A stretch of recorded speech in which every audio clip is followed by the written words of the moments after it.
Hello friends. आज का हमारा टॉपिक है दिशा और दूरी। दिशा और दूरी के लगभग हर एग्जाम में क्वेश्चन आते रहते हैं और थोड़ी सी भूल के कारण हमारा वो क्वेश्चन गलत हो सकता है। इस कारण आज मैं आपको एक ऐसी ट्रिक बताने जा रहा हूँ जिससे आपके शायद क्वेश्चन गलत होने के चांस बहुत कम हो जाएंगे। तो हम देखते हैं कि पहले तो हमें दिशा और दूरी के लिए हमें दिशाओं का ज्ञान होना जरूरी है। तो देखते हैं कि हमारा जो ऊपर की डायरेक्शन मानी जाती है उसे हम उत्तर दिशा कहते हैं। उसके विपरीत दक्षिण, उत्तर और दक्षिण के राइट हैंड साइड में पूर्व दिशा और उसके साइड विपरीत पश्चिम दिशा। अब इस प्रकार के क्वेश्चन को हम सोल्व कैसे करते हैं, तो हमने क्वेश्चन लिखा, अशोक अपने घर से उत्तर दिशा में 10 किलोमीटर चलता है। वहां से वह बाएं घूमकर 5 किलोमीटर चलता है तथा फिर बाएं घूमकर 10 किलोमीटर चलता है। अब वह वहां से दाएं घूमकर 6 किलोमीटर चलता है। तो बताओ, अशोक वर्तमान में प्रारंभिक स्थान से कौन सी दिशा में है और कितनी दूरी पर है। अब हमें देखना है कि इस प्रकार के क्वेश्चन को सोल्व किस प्रकार से किया जाता है। तो हमें सबसे पहले ये देखना है कि वह बाएं घूम रहा है या दाएं घूम रहा है। अगर वह बाएं घूमे, बाएं दिशा में घूमे, तो जो उसकी वर्तमान स्थिति है उसके हमें पीछे आना पड़ेगा। अगर वह वर्तमान स्थिति के दाईं ओर घूम रहा है तो हमें उसकी वर्तमान स्थिति से आगे जाना पड़ेगा। तो हम देखते हैं इस प्रकार के क्वेश्चन को सोल्व कैसे करते हैं। हमने लिखा NESW। अब NESW आखिर होता क्या है, तो हमने देखा कि N का अर्थ नॉर्थ, ईस्ट, साउथ, वेस्ट, यानी उत्तर, पूर्व, दक्षिण, पश्चिम, ये हमने लिख दिया। अब क्वेश्चन को हम सोल्व करते हैं। तो क्वेश्चन में हमें प्रारंभ में दे रखा कि अशोक की प्रारंभिक दिशा है उत्तर दिशा। तो उत्तर दिशा के नीचे हमने लिखा कि वो कितनी किलोमीटर चल रहा है, 10 किलोमीटर चला है। तो उत्तर दिशा के नीचे हमने 10 लिख दिया। फिर वह बोल रहा है वहां से बाएं घूमकर 5 किलोमीटर चलता है। तो कहने का मतलब बाएं घूम रहा है। बाएं का अर्थ हमने देखा है कि पीछे की डायरेक्शन में जाना है। तो एन के पीछे कोई है नहीं, तो एन के पीछे का मतलब पश्चिम दिशा। हमने पश्चिम दिशा के नीचे लिख दिया 5 किलोमीटर। अब फिर बोलता है फिर वह बाएं घूमकर, तो वह यानी अशोक की वर्तमान स्थिति पश्चिम है, तो यहाँ से बाएं घुमा यानी यहाँ से पीछे जाना है। तो यहाँ का पीछा हो गया दक्षिण दिशा। दक्षिण दिशा के नीचे हमने 10 किलोमीटर लिख दिया। अब बोल रहा है कि अब वह वहां से दाएं घूमकर 6 किलोमीटर चलता है। तो वर्तमान स्थिति दक्षिण होगी उसकी। अब यहाँ से दाएं घूम रहा है, दाएं का मतलब आगे जाना है, तो आगे यानी पश्चिम दिशा के नीचे हमने 6 किलोमीटर लिख दिया।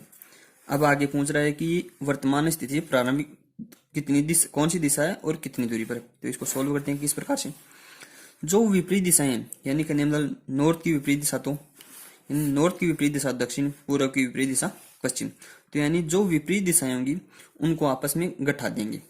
यानी इसका मान भी 10 है और दक्षिण का मान भी 10 है, ये दोनों आपस में गठा दिया। यानी इनको अंतर लिखना है, इन दोनों का अंतर सेम है, तो इनको दोनों को आपस में काट दिया। अब पूर्व के नीचे तो कुछ है नहीं और पश्चिम के नीचे जो मान है उनको जोड़ दिया। इन दोनों मानों को जोड़ दिया तो 6 और 5 11 किलोमीटर। तो इस प्रकार हम सोल्व कर लें। तो अब हमें बताया गया है कि उसकी वर्तमान दिशा कौन सी है।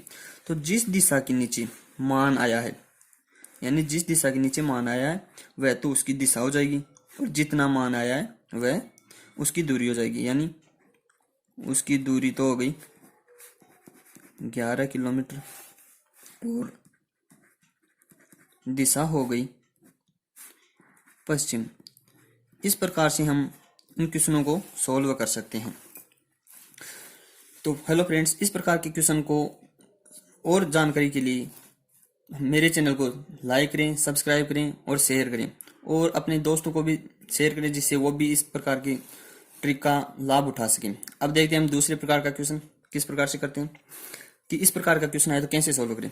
राम अपने घर से पूर्व दिशा में 20 किलोमीटर चलने के बाद 3 बार बाएं घूमता है। बाएं क्रम से 8 किलोमीटर, 7 किलोमीटर और 11 किलोमीटर चलता है। फिर वहां से 2 बार दाएं क्रम से 9 किलोमीटर, 10 किलोमीटर चलने के बाद बाईं ओर घूमकर 6 किलोमीटर चलता है। अंत में 2 बार दाएं 13 और 17 किलोमीटर चलता है, तो उसकी प्रारंभिक से अंतिम सीधी दूरी और दिशा ज्ञात करो। इसमें भी वही मेथड लगेगा, NESW।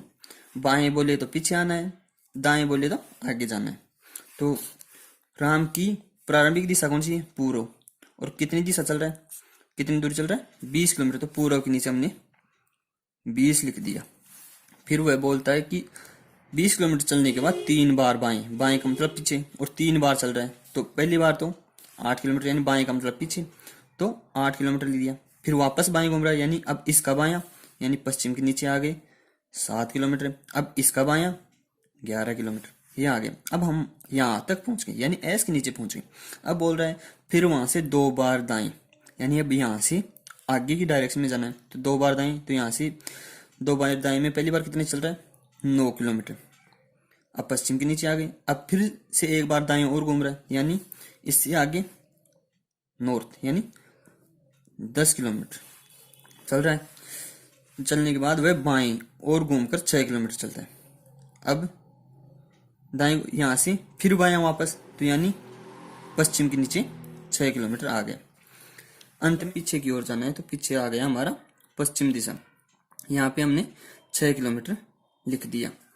तो वह बोलता है यहाँ से फिर अंत में 2 बार दाएं, यानी दाएं का अर्थ है आगे की डायरेक्शन में कितने किलोमीटर? एक तो 13 किलोमीटर, फिर यहाँ से 17 किलोमीटर चलता है। अब आगे हमारे पास और कोई मान नहीं है, रख दिया। अब वो बोलता है कि प्रारंभिक से अंतिम दूरी और दिशा ज्ञात करो। तो इस प्रकार के क्वेश्चन को हम सॉल्व कैसे करें? देखते हैं कि जो मान है पहले तो उनको जोड़ दो।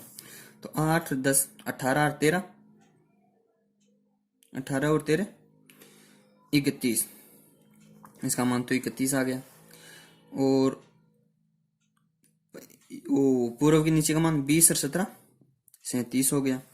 साउथ के नीचे 11 हो गया, और वेस्ट के नीचे 7 और 9 16 6 22, ये मान हो गया। अब जो विपरीत मान है, यानी कि ईस्ट का विपरीत तो वेस्ट और नॉर्थ का विपरीत साउथ, जो मान है उनके अंतर लिख देंगे, जिनका मान ज्यादा हो उसके नीचे लिख देंगे।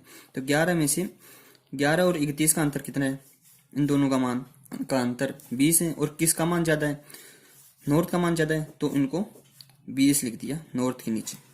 अब ईस्ट और वेस्ट में देखते हैं कि इन दोनों का अंतर कितना है? 22 और 37, तो 37 ज्यादा है, कितना ज्यादा है? 15 ज्यादा है। तो यानी हमारे पास 2 मान आ गए, 20 और 15। अब इस प्रकार के क्वेश्चन को सोल्व कैसे करें?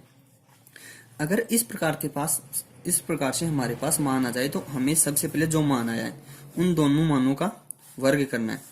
तो पहले उत्तर के नीचे मान है 20, इसका वर्ग किया यानी 400।